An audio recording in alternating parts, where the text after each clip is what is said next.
నమస్కారం దూరదర్శన వార్తలకు స్వాగతం. నేను మురళి. ముందుగా వార్తల్లోని ముఖ్య అంశాలు.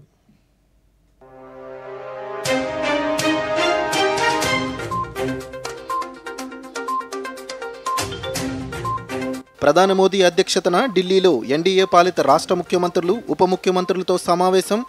ఆపరేషన్ సింధూర్ కులగణన తీర్మానాలకు ఆమోదం.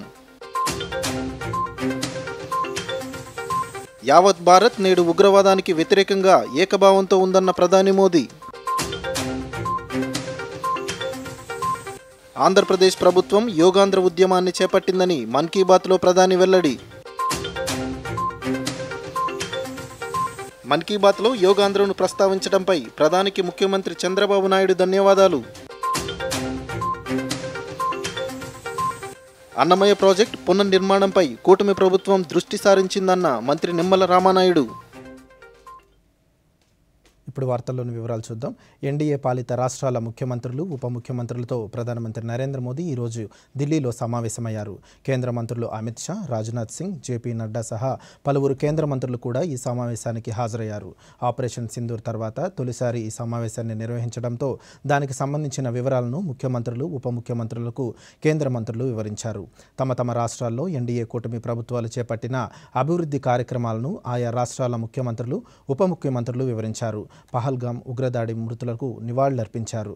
ఇందులో భాగంగా ఈ సమావేశంలో 2 తీర్మానాలు ఆమోదించారు. ఆపరేషన్ సింధూర్లో ప్రధాని మోదీ నాయకత్వ సాయుధ దళాల పరాక్రమాన్ని అభినందిస్తూ ఒక తీర్మానం తీసుకురాగా, దేశవ్యాప్తంగా కుల జనగణన చేపట్టడంపై మరో తీర్మానం చేశారు. ఆంధ్రప్రదేశ్ నుంచి ఉప ముఖ్యమంత్రి కె పవన్ కళ్యాణ్ ఈ సమావేశంలో పాల్గొన్నారు.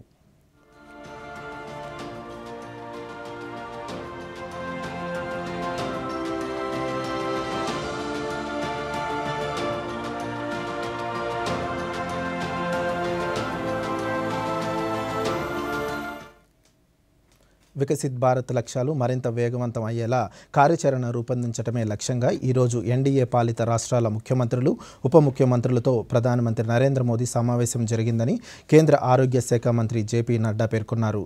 ఢిల్లీలో ఈరోజు ఆయన మీడియాతో మాట్లాడుతూ ఆపరేషన్ సింధూర్ విజయంపై మోదీని అభినందిస్తూ తీర్మానం చేశామన్నారు.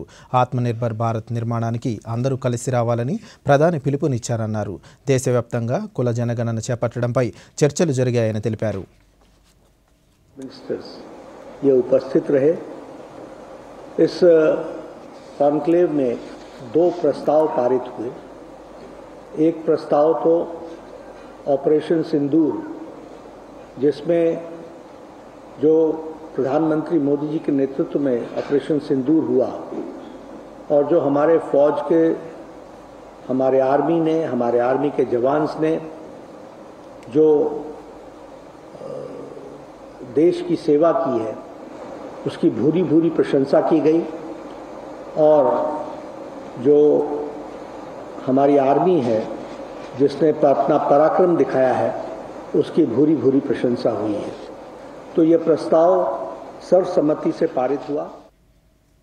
ప్రధానమంత్రి నరేంద్ర మోదీ తన మనసులోని భావాలను దేశ ప్రజలతో పంచుకునే మన్ కీ బాత్ కార్యక్రమంలో ఈరోజు అనేక అంశాలను ప్రస్తావించారు. నేడు యావత్ భారతదేశం ఉగ్రవాదానికి వ్యతిరేకంగా ఏకభావంతో ఉందని, ఆగ్రహంతో నిర్ణయాత్మకంగా ఉందన్నారు. నేడు ప్రతి భారతీయుడికి ఒకే స్పష్టమైన సంకల్పమని, అది ఉగ్రవాదాన్ని అంతం చేయడమేనని పేర్కొన్నారు. ఆపరేషన్ సింధూర్ ద్వారా మన సైనికులు చూపెట్టిన పరాక్రమం ప్రతి భారతీయుడు గర్వంగా తలెత్తుకునేలా చేసిందన్నారు. ఎంతో ఖచ్చితత్వంతో మన సైనికులు సరిహద్దు అవతల ఉన్న ఉగ్రవాద స్థావరాలను ధ్వంసం చేయడం అద్భుతమైన విషయమన్నారు. ప్రపంచవ్యాప్తంగా ఉగ్రవాదానికి వ్యతిరేకంగా జరుగుతున్న పోరాటానికి ఆపరేషన్ సింధూర్ ఒక కొత్త ఉత్సాహాన్ని, కొత్త నమ్మకాన్ని ఇచ్చిందన్నారు. नमस्कार। आज पूरा देश आतंकवाद के खिलाफ एकजुट है, आक्रोश से भरा हुआ है, संकल्पबद्ध है। आज हर भारतीय का यही संकल्प है, हमें आतंक ఆపరేషన్ సింధూర్ కేవలం ఒక సైనిక మిషన్ కాదని, ఇది మన సంకల్పాన్ని, మన సాహసానికి మారుతున్న భారతదేశం తాలూకు చిత్రమని ప్రధానమంత్రి పేర్కొన్నారు. ఈ చిత్రం యావత్ దేశాన్ని దేశభక్తి భావనతో త్రివర్ణంతో నింపేసిందని, దేశంలోని ఎన్నో నగరాలు, గ్రామాల్లో, చిన్న చిన్న ప్రాంతాల్లో త్రివర్ణ యాత్రలు జరగడం, వేల కొద్ది ప్రజల చేతిలో త్రివర్ణ పతాకాలతో దేశ సైనికుల పట్ల తమ వందన భావాన్ని తెలియజేయడానికి బయలుదేరారన్నారు. ఎన్నో నగరాల్లో డిఫెన్స్ వాలంటీర్లుగా మారడానికి పెద్ద సంఖ్యలో యువత ఏకమయ్యానన్నారు. सेनाओं ने सीमा पार के आतंकवादी ठिकानों को ध्वस्त किया, वो अद्भुत है।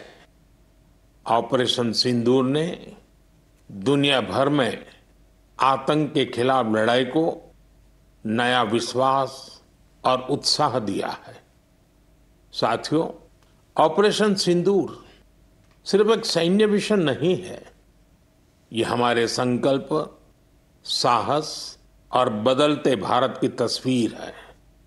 और इस तस्वीर ने पूरे देश को देशभक्ति के भावों से भर दिया है, तिरंगे में रंग दिया है। आपने देखा होगा, देश के कई शहरों में, गांवों में, छोटे छोटे कस्बों में तिरंगा यात्राएं निकाली गई। हजारों लोग हाथों में तिरंगा लेकर देश की सेना, उसके प्रति वंदन अभिनंदन करने निकल पड़े। कितने ही शहरों में सिविल डिफेंस वॉलंटियर बनने के लिए बड़ी संख्या में युवा।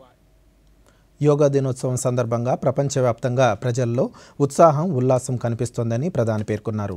2015 జూన్ 21వ తేదీన తొలి యోగా దినోత్సవం మొదలైనప్పటి నుంచి యోగాకు ఆకర్షణ పెరిగిందన్నారు. ఆంధ్రప్రదేశ్ ప్రభుత్వం యోగాంధ్ర ఉద్యమాన్ని మొదలుపెట్టిందని తెలిపారు.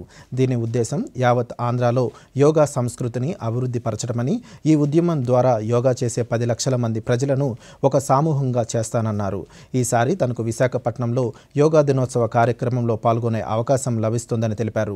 దేశ యువత దేశ వారసత్వంతో ముడిపడిన ప్రదేశాలలో యోగా చేయబోతున్నారని తెలిసి ఎంతో ఆనందం కలిగిస్తుందన్నారు.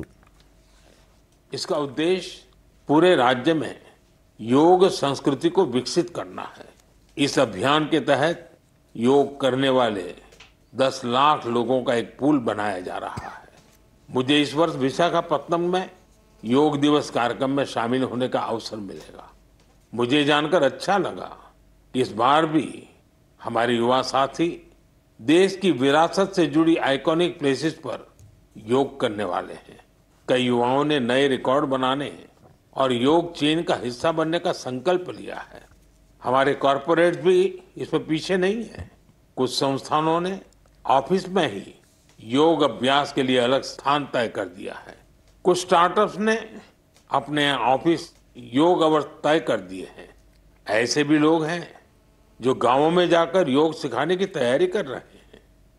हेल्थ और फिटनेस को మన్ కీ బాత్ కార్యక్రమంలో ప్రధానమంత్రి నరేంద్ర మోదీ యోగాంధ్ర 2025 గురించి ప్రస్తావించినందుకు ఆంధ్రప్రదేశ్ ముఖ్యమంత్రి నారా చంద్రబాబు నాయుడు ధన్యవాదాలు తెలిపారు. ఆంధ్రప్రదేశ్ ప్రజలు ఈ లక్ష్యం కోసం ఐక్యంగా ఉన్నారని పేర్కొన్నారు.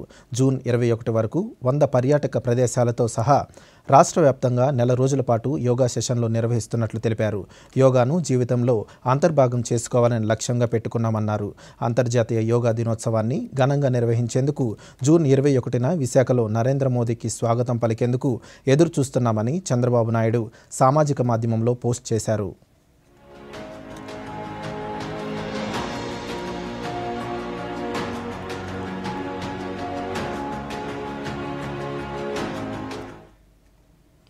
ఢిల్లీలో ఎన్డీఏ పాలిత రాష్ట్రాల ముఖ్యమంత్రులు, ఉప ముఖ్యమంత్రుల సమావేశం హాజరైన కేంద్ర మంత్రులు, ముఖ్యమంత్రులు, ఉప ముఖ్యమంత్రులు ప్రధానమంత్రి మన్ కీ బాత్ కార్యక్రమాన్ని వీక్షించారు. కేంద్ర హోంమంత్రి అమిత్ షా, రక్షణ మంత్రి రాజ్నాథ్ సింగ్, కేంద్ర ఆరోగ్య శాఖ మంత్రి జేపీ నడ్డా, ఇక ఆంధ్రప్రదేశ్ నుంచి సమావేశానికి హాజరైన ఉప ముఖ్యమంత్రి కె పవన్ కళ్యాణ్ మన్ కీ బాత్ కార్యక్రమాన్ని వీక్షించారు.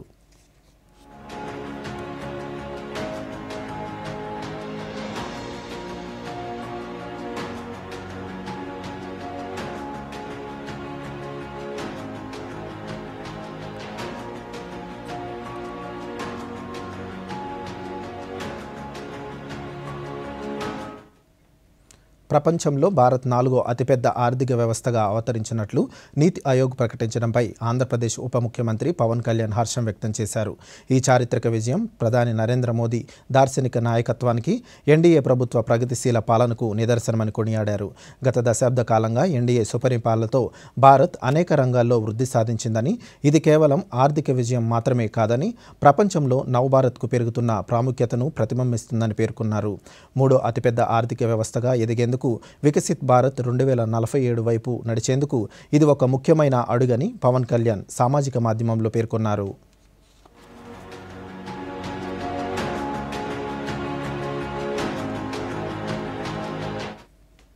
ప్రతి ఇంటికి సురక్షిత త్రాగునీరు అందించే జల మిషన్ కింద కేంద్రం గడిచిన 5 ఏళ్ల ఆంధ్రప్రదేశ్కు కేటాయించిన 14,000 కోట్ల రూపాయలు గత ప్రభుత్వం మ్యాచింగ్ గ్రాంట్ అందించిన కారణంగా వెనక్కి వెళ్ళిపోయాయని కేంద్ర గ్రామీణాభివృద్ధి కమ్యూనికేషన్ శాఖల సహాయ మంత్రి డాక్టర్ పెమ్మసాని చంద్రశేఖర్ తెలిపారు.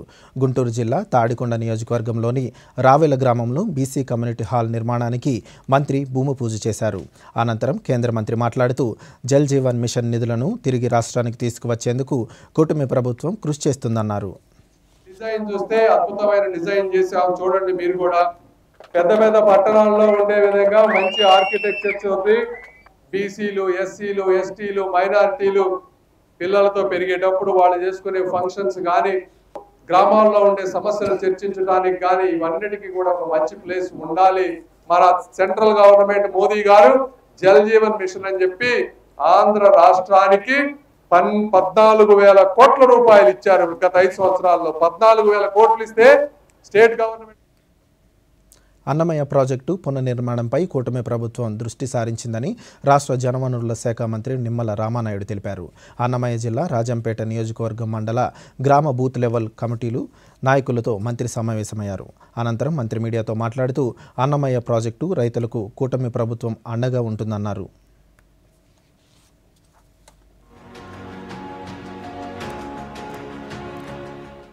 అన్నమయ్య ప్రాజెక్టును కూడా పునర్నిర్మాణం చేసేటువంటి క్రమంలో మేము కూడా దాని మీద కూడా దృష్టి పెట్టాం. ఆ ఎస్టిమేషన్ చేసిన వెంటనే ఆ యొక్క అన్నమయ్య ప్రాజెక్టును కూడా పూర్తి చేసేటువంటి బాధ్యత తీసుకోవడం జరుగుతుంది. ఆ ప్రాజెక్టు పూర్తయ్యేంత వరకు కూడా స్థానికంగా ఉండేటువంటి రైతాంగం కూడా దానికి ప్యారలల్గా కొంత లిఫ్ట్ పెట్టుకుని కొంత మేర నష్టాన్ని పూడ్చుకునేటువంటి మార్గాలు కూడా చెప్పడం జరిగింది. ఆ రకంగా ఆ రైతు నాయకులతో కూడా కూర్చుని ఆ అన్నమయ్య ప్రాజెక్టుకి సంబంధించినటువంటి రైతు శ్రీ సత్యసాయి జిల్లాలో వృక్ష సంపద పెంచే విధంగా చర్యలు చేపట్టినట్టు జిల్లా అటవీ శాఖ అధికారి చక్రపాణి తెలిపారు. బుక్కపట్నంలో ఆయన మీడియాతో మాట్లాడుతూ జిల్లాలో 147 హెక్టార్ల అడవి ప్రాంతం ఉందని 2047కి అడవులు వృద్ధి చేసి 50% పచ్చదనంతో నింపాలనే లక్ష్యంతో పనిచేస్తున్నట్లు తెలిపారు. సత్యసాయి జిల్లాలో అటవీ శాఖలో దాదాపు 125,000 హెక్టార్ల అటవీ శాఖ ఫారెస్ట్ ఏరియా ఉంది. ఇది జియోగ్రఫీకి దాదాపు 14% దాకా ఉంది. అంతేకాకుండా జిల్లాలో విస్తారంగా హార్టికల్చర్ ప్లాంటేషన్స్ కానీ రెవెన్యూ ఇల్లాక్స్లో కానీ కూడా ట్రీ గ్రోత్ ఉంది. సో ఈ ట్రీ గ్రోత్ అంతా కలుపుకుంటే మనకు సత్యసాయి జిల్లాలో గ్రీన్ పర్సెంటేజ్ 19.5 నుంచి 20% మధ్యన ఉంటుంది. ప్రధానమంత్రి గారు, రాష్ట్ర ముఖ్యమంత్రి చంద్రబాబు నాయుడు గారు గ్రీన్ కవర్ని పెంచాలనే ఉద్దేశంతో చాలా ప్రోగ్రామ్స్ చేయడం జరుగుతుంది. ముఖ్యమంత్రి నారా చంద్రబాబు నాయుడు ఈ నెల 27 నుంచి కడప పర్యటన నేపథ్యంలో పటిష్ట బందోబస్తు ఏర్పాటు చేసినట్లు వైఎస్ఆర్ జిల్లా ఎస్పీ ఈజీ అశోక్ కుమార్ తెలిపారు. ముఖ్యమంత్రి పర్యటించనున్న ప్రాంతంలో ఆయన భద్రతా ఏర్పాట్లను పరిశీలించారు. ఈ సందర్భంగా ఆయన మీడియాతో మాట్లాడుతూ ముఖ్యమంత్రి పర్యటన నేపథ్యంలో సాధారణ ప్రజలకు ఎలాంటి ట్రాఫిక్ అంతరాయం లేకుండా అన్ని ఏర్పాట్లు చేసినట్లు తెలిపారు. బందోబస్తుని డిప్లాయ్ చేయడం జరిగింది. దాంట్లో భాగంగా వీవీఐపీ భద్రత దృష్ట్యా అనేక చర్యలు తీసుకోవడం జరుగుతుంది. దాంట్లో భాగంగా ఏరియా డామినేషన్ పార్టీలను, కూమింగ్ పార్టీలని డిప్లాయ్ చేయడం జరిగింది. ట్రాఫిక్ పార్కింగ్ మీద ప్రత్యేకమైనటువంటి దృష్టి సారించడం జరిగింది. వివిధ ప్రదేశాల నుంచి వచ్చేటటువంటి ప్రజలకు, అదేవిధంగా వీవీఐపీలకు, ముఖ్యమైనటువంటి నాయకులకు ఎలాంటి అంతరాయం కలగకుండా, ట్రాఫిక్ ఇబ్బందులు తలెత్తకుండా, ప్రమాదాలు జరగకుండా డైవర్షన్ పాయింట్స్ ఏర్పాటు చేసుకోవడం జరుగుతుంది. అదేవిధంగా ఈ మొత్తం బందోబస్తుని మానిటర్ చేయడం. సమాజంలో అనాథ పిల్లల సంక్షేమం కోసం మహిళా శిశు సంక్షేమ శాఖతో పాటు అన్ని ప్రభుత్వ విభాగాల అధికారులు బాధ్యతాయుతంగా పనిచేయాలని చిత్తూరు జిల్లా senior civil judge MVN Padmaja సూచించారు. ఈరోజు అంతర్జాతీయ తప్పిపోయిన చిన్నారుల దినోత్సవం సందర్భంగా చిత్తూరు కోర్టులో జరిగిన అవగాహన కార్యక్రమంలో ఆమె మాట్లాడుతూ అనాథ పిల్లల సర్వేలో చిన్నారులను గుర్తించి వైద్య సిబ్బంది ద్వారా ఆరోగ్యం, వయసు అంచనా వేయడం, సంరక్షణ, ఆధార్ కార్డు మంజూరు తదితర అంశాలపై రికార్డులను తయారు చేయాలని, అలాగే వారికి విద్య, ఉపాధి కల్పనతో ఉన్నతులుగా తీర్చిదిద్దాలని సూచించారు. ఇప్పుడు మనకి ఏ ఆర్ఫనేజ్ హోమ్లోనే సంబంధించిన చిల్డ్రన్ యొక్క ఇన్ఫర్మేషన్ దొరకదు, ఏ ఎడ్యుకేషన్ ఇన్స్టిట్యూషన్లో దొరకదు. ఎందుకంటే స్ట్రీట్స్లో దొరికిన పిల్లలు నెక్స్ట్ మిస్సింగ్ చిల్డ్రన్ని రెస్క్యూ చేసిన పిల్లలు, వీళ్ళకి సంబంధించి వాళ్ళకి డేట్ ఆఫ్ బర్త్ కానీ ఎటువంటి ఎడ్యుకేషన్ సంబంధించిన డాక్యుమెంట్ మనకి దొరకదు. అటువంటి పిల్లల కోసం మనం సివిల్ సర్జన్ యొక్క help, CMOs, concern government hospitals and CMOs యొక్క హెల్ప్ తీసుకుని వాళ్ళ ఏజ్ డెటర్మినేషన్ తీసుకుని సరైనటువంటి సర్టిఫికేట్ తీసుకుని అక్కడి నుంచి సర్వే అన్నది స్టార్ట్ చేయమన్నారు. ఇప్పుడు చిన్న విరామం.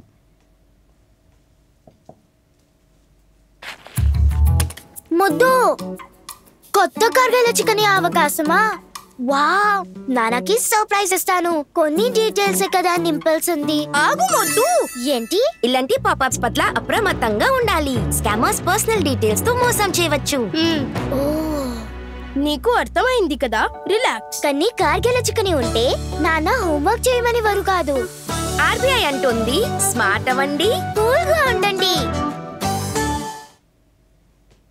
ప్రధానమంత్రి నరేంద్ర మోదీ రేపటి నుంచి 2 రోజుల పాటు గుజరాత్లో పర్యటిస్తారు. దాహోద్, భుజ్, గాంధీనగర్లలో పర్యటించి అక్కడ పలు అభివృద్ధి పనులకు శంకుస్థాపనలు, ప్రారంభోత్సవాలు చేస్తారు. దాహోద్లో 24,000 కోట్ల రూపాయల అభివృద్ధి పనులకు శంకుస్థాపనలు, ప్రారంభోత్సవాలు చేస్తారు. లోకోమోటివ్ యంత్రాల తయారీ కేంద్రాన్ని జాతికి అంకితం చేసి ఎలక్ట్రిక్ లోకోమోటివ్ను ప్రారంభిస్తారు. భుజ్లో 53,400 కోట్ల రూపాయల అభివృద్ధి పనులకు శంకుస్థాపనలు, ప్రారంభోత్సవాలు చేస్తారు. మంగళవారం గాంధీనగర్లో అర్బన్ డెవలప్మెంట్ ఇయర్ 2025ను ప్రారంభిస్తారు.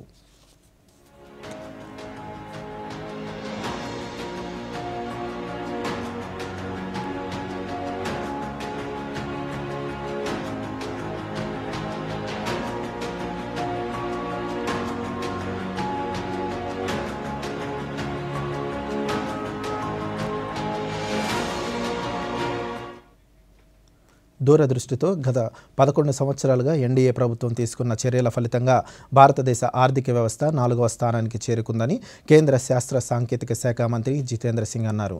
ఈరోజు ఆయన మీడియాతో మాట్లాడుతూ కేంద్ర ప్రభుత్వం చేపట్టిన సరళీకృత ఆర్థిక విధానాలు, సాంకేతికత వినియోగం, అభివృద్ధి కార్యక్రమాలు సత్ఫలితాలనిచ్చాయని పేర్కొన్నారు. टॉप 5 में आए, अब 4 में, और धीरे धीरे उस अव्वल दर्जे में जिसका नाम 2047 का भारत होगा, जिसे हम विकसित भारत भी कहते हैं। मोदी जी ने कहा कि हर नागरिक का ये दायित्व बनता है कि अपनी यथाशक्ति यथाक्षमता उसके निर्माण में अपना योगदान दे। पहली बार मोदी जी ने देश को जागरूक कराया टेक्नोलॉजी के महत्व को लेकर कि आज के बाद विश्व में जितना भी विकास होगा, जितना भी तरक्की होगी, वो टेक्नोलॉजी ड्रिवन होगी। और अगर हमें अपनी भौगोलिक भूमिका बनानी है, ग्लोबल प्लेयर बनना है, तो ये हमारे लिए लाजिम है, अनिवार्य है कि हम ఫిట్ ఇండియా ఉద్యమం దేశంలో శరవేగంగా వ్యాప్తి చెందుతుందని కేంద్ర క్రీడా శాఖల మంత్రి మన్సుఖ్ మాండవీయ తెలిపారు. ఢిల్లీలో జర్నలిస్టులు నిర్వహించిన సైకిల్ ర్యాలీలో మంత్రి పాల్గొన్నారు. ఈ సందర్భంగా మంత్రి మాట్లాడుతూ ఫిట్ ఇండియా స్ఫూర్తిగా తీసుకొని జర్నలిస్టులందరూ తమ దైనందిన వ్యవహారాలకు ఆదివారం రోజున సైకిల్ను వినియోగించడం వలన ఆరోగ్యాన్ని మెరుగుపరుచుకున్న వారవుతారన్నారు.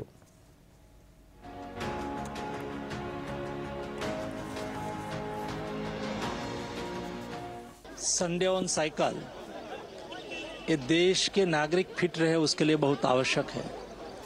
और मैं मानता हूँ कि मीडिया का रोल पब्लिक अवेयरनेस के लिए और न्यूज़ के लिए बहुत महत्वपूर्ण होता है।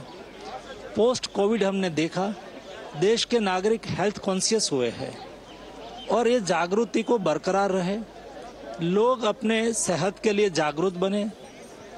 उस उद्देश्य को सिद्ध करने के लिए और मोदी जी ने ओबेसिटी के सामने लड़ाई लड़ने के लिए हमें आह्वान करा है।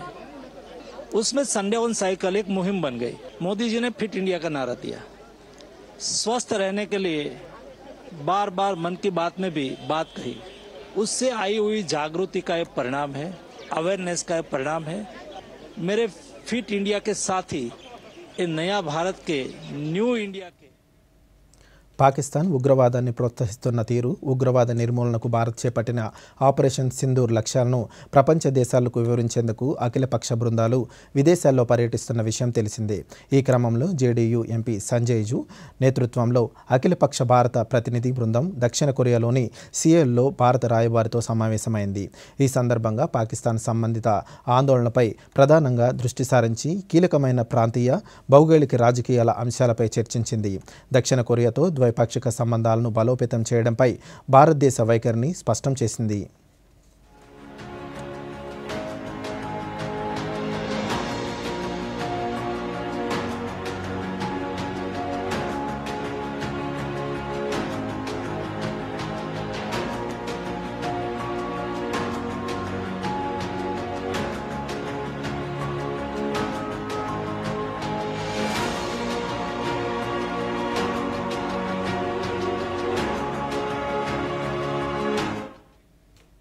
అఖిలపక్ష దౌత్య బృందాల విదేశీ పర్యటనలో భాగంగా బీజేపీ ఎంపీ బైజయంత్ జై పాండా సభ్యుల బృందం ఈరోజు బహ్రెయిన్లో పర్యటిస్తుంది. ఏఐఎంఐఎంతో పాటు ఇతర పార్టీ నాయకులు ఈ బృందంలో సభ్యులుగా ఉన్నారు. ఈ సందర్భంగా ఆ దేశ ప్రవాస భారతీయులతో బృంద సభ్యులు సమావేశమయ్యారు. ప్రముఖులతో సమావేశాలు నిర్వహించారు. ఈ సందర్భంగా పాకిస్తాన్ సీమాంతర ఉగ్రవాదానికి వ్యతిరేకంగా భారత్ తీసుకుంటున్న చర్యలను పాండా వివరించారు. అసదుద్దీన్ ఓవైసీ మాట్లాడుతూ ఉగ్రవాదం కారణంగా ఎంతోమంది అమాయకులైన ప్రజలు అసువులు బాశారన్నారు. ఉగ్రవాదానికి ఊతమిస్తున్న పాకిస్తాన్ తన తీరు మార్చుకోవాలని స్పష్టం చేశారు. Leaders have taken a stand that they intervened and they spoke. But to make it clear, our stand is very clear that this is a bilateral issue and we will only deal with Pakistan. So of course people, leaders call and intervene even when there are disputes in other parts of the world. We also give advice to other nations. But while there was advice and suggestions from many nations, the reality is we said it has to be Pakistan only. And only when Pakistan's Director General of Military Operations called India and said that we want a ceasefire, we want a stop, we said the following. We said, we don't want hostilities. You stop shooting, we will stop shooting. Unfortunately, you're not the first and last one.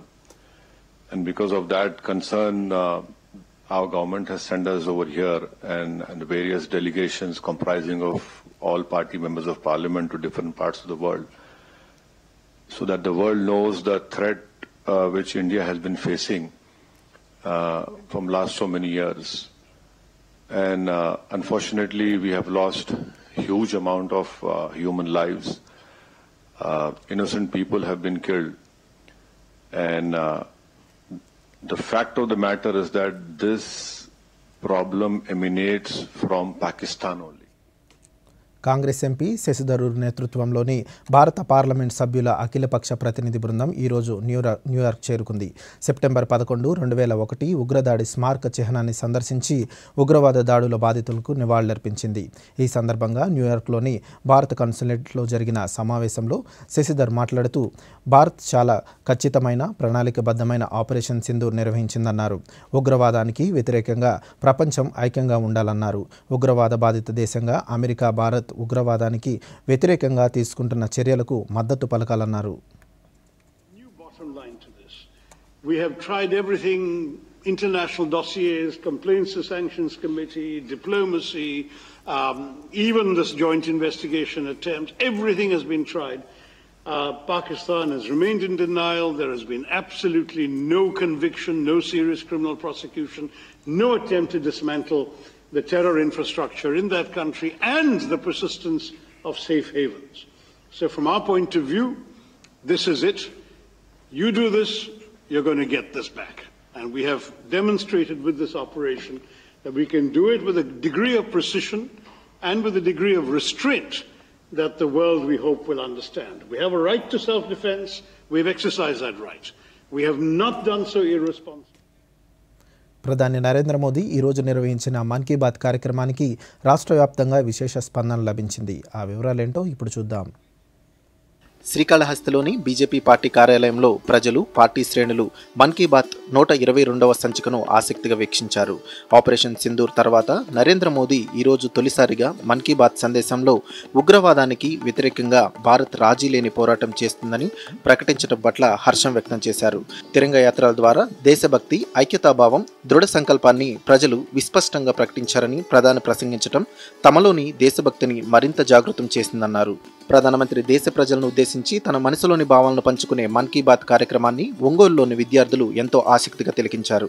ఈ సందర్భంగా విద్యార్థులు దూరదర్శన్తో మాట్లాడుతూ ప్రధాని మోదీ ప్రసంగం ఆద్యాంతం దేశభక్తిని ప్రబోధిస్తూ స్ఫూర్తిని రగిలించిందని తెలిపారు. మన్ కీ బాత్లోని ప్రధాని ప్రస్తావించిన ఖేలో ఇండియా, యోగా, తేనెటీగల అంశాలను తమను ఆకట్టుకున్నాయని, ఎన్నో విషయాలను తెలుసుకునే అవకాశం కలిగిందన్నారు.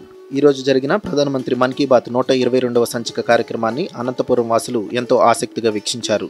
ముఖ్యంగా యువత, మహిళలు ఆపరేషన్ సింధూర్, డ్రోన్ దీదీ లాంటి అంశాలను ప్రధాని సోదాహరణగా వివరించడం పట్ల ఆనందాన్ని వ్యక్తం చేశారు. ఈ సందర్భంగా వారు దూరదర్శన్తో మాట్లాడుతూ ఆత్మనిర్భర్ భారత్ ద్వారా మహిళలకు ఆర్థిక సాధికారత తీసుకురావడానికి అందరూ కలిసికట్టుగా ముందుకు రావాలని కోరడం ఎంతో సముచితమన్నారు. ప్రధాని మోదీ సూచనలు, సలహాలను తప్పక పాటిస్తామని తెలిపారు. మన్ కీ బాత్ కార్యక్రమానికి శ్రీకాకుళం జిల్లాలో అనూహ్య స్పందన లభిస్తోంది.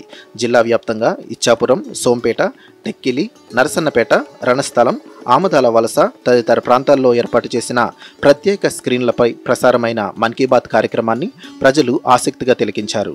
ఈ సందర్భంగా స్థానికులు మాట్లాడుతూ ప్రధాని ప్రతి నెలా నిర్వహిస్తున్న మన్ కీ బాత్ కార్యక్రమం ఎంతో ప్రయోజనకారిగా నిలుస్తోందన్నారు. ప్రధాని ప్రస్తావించే విభిన్న అంశాలు ప్రజల్లో ఆలోచన రేకెత్తించేవిగా ఉన్నాయన్నారు. ఆపరేషన్ సింధూర్ ద్వారా భారత్ సైనికులు ఉగ్రవాదులకు మట్టుబెట్టే ఉదాంతం కళ్లకు కట్టినట్లు వివరించారని, ఛత్తీస్గఢ్, ఒడిశా వంటి నక్సల్స్ ప్రభావం ఉన్న ప్రాంతాల్లో యువతకు స్కిల్ డెవలప్మెంట్ అథారిటీ ద్వారా శిక్షణ ఇచ్చి వారికి ఉపాధి అవకాశాలు కల్పించటం పట్ల హర్షం వ్యక్తం చేశారు. ప్రధానమంత్రి తన మనసులోని భావాలను దేశ ప్రజలతో పంచుకునే మన్ కీ బాత్ కార్యక్రమాన్ని పశ్చిమ గోదావరి జిల్లా అంతటా ప్రజలు ఆసక్తిగా తిలకించారు. తాడేపల్లిగూడెంలోని భారతీయ జనతా పార్టీ కార్యాలయంలో పార్టీ శ్రేణులు, ప్రజలు తిలకించారు. ఈ సందర్భంగా వారు దూరదర్శన్తో మాట్లాడుతూ ఆపరేషన్ సింధూర్, అంతర్జాతీయ యోగా, పచ్చదనం, పారిశుద్ధ్యం, స్వయం సహాయ సంఘాల బలోపేతం వంటి అంశాలను మన్ కీ బాత్లో ప్రధానమంత్రి నరేంద్ర మోదీ ప్రస్తావించడం పట్ల సంతోషం వ్యక్తం చేశారు. అవకాశాలను అందిపుచ్చుకోవడంలో మహిళలు అన్ని రంగాల్లో ముందు వరుసలో ఉన్నారు. మహిళలు ఆర్థికంగా స్వావలంబన సాధించాలన్న లక్ష్యంతో కేంద్ర ప్రభుత్వం పలు చర్యలు చేపట్టింది. ప్రకృతి వ్యవసాయ ప్రచారకర్తలుగా, డ్వాక్రా సంఘాలుగా ఎంపిక చేసిన ప్రభుత్వం వ్యవసాయంలో యాంత్రీకరణ పథకాలను కూడా మహిళలకే అప్పగించింది. అందులో భాగంగా తీసుకువచ్చిన నమో డ్రోన్ దీదీ పథకం మహిళలకు లక్షాధికారులను చేస్తుంది. కడప జిల్లాలో డ్రోన్ దీదీ సాధిస్తున్న ప్రగతిని ఇప్పుడు చూద్దాం. జీవితంలో ఏదైనా సాధించాలనే తపన, పట్టుదల ఆమె జీవన స్థితిగతుల్ని మార్చేసింది. సాధారణ రైతు కుటుంబంలో పుట్టి కుటుంబ ఆర్థిక పరిస్థితుల కారణంగా చదివించే స్తోమత లేని తల్లిదండ్రులు చదువు మధ్యలో నిలిపివేసి చిన్న వయసులోనే పెళ్లి చేశారు. అయితేనే తన పట్టుదలను మాత్రం వదిలిపెట్టలేదు. పెళ్లి తర్వాత 10వ తరగతిలో ఉత్తీర్ణత సాధించి ఇంటర్ విద్యను పూర్తి చేసింది. తొలుత ఆశా వర్కర్గా పనిచేసి డ్వాక్రా మహిళలకు గ్రూప్ లీడర్గా ఉంటూనే ప్రకృతి వ్యవసాయ విభాగంలో అవుట్సోర్సింగ్ ఉద్యోగిగా పనిచేసే అవకాశం పొందారు కమలాపురానికి చెందిన జ్యోత్స్న. ఆ సమయంలో ప్రకృతి వ్యవసాయ విధానాలపై రైతులకు అవగాహన కల్పించే క్రమంలో అనేక విషయాలు తెలుసుకున్నారు. అప్పుడే కడపలో కృషి విజ్ఞాన కేంద్రం ద్వారా నమో డ్రోన్ దీదీ పథకం గురించి తెలుసుకున్నారు. ఈ పథకం ద్వారా ఎంపిక కావడం, తరువాత శిక్షణ తీసుకున్న ఆమెకు కేంద్ర ప్రభుత్వం 8 లక్షల విలువ చేసే డ్రోన్ లైసెన్స్ అందించడంతో అప్పటి నుంచి జ్యోత్స్న నమో డ్రోన్ దీదీగా మారారు.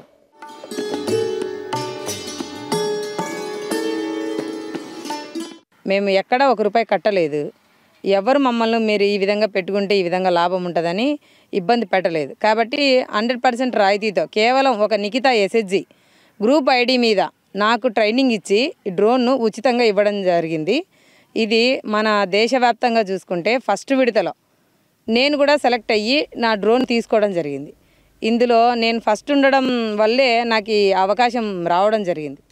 డ్వాక్రా గ్రూప్లో సభ్యురాలుగా ఉన్న ఉత్తర బంగాళాఖాతంలో మంగళవారం నాటికి అల్పపీడనం ఏర్పడే అవకాశం ఉందని రాష్ట్ర విపత్తు నిర్వహణ సంస్థ మేనేజింగ్ డైరెక్టర్ రోణంకి కూర్మనాథ్ తెలిపారు. దీని ప్రభావంతో ఆంధ్రప్రదేశ్లో రాగల 3 రోజుల్లో అక్కడక్కడ భారీ వర్షాలు కురిసే అవకాశం ఉందని తెలిపారు. ఇదే సమయంలో తీరం వెంబడి గంటకు 40 నుంచి 50 కిలోమీటర్ల వేగంతో ఈదురుగాలులు వీచే అవకాశం ఉందని ఉద్యానవన రైతులు ఇప్పటి నుంచి తగు జాగ్రత్తలు తీసుకోవాలని సూచించారు.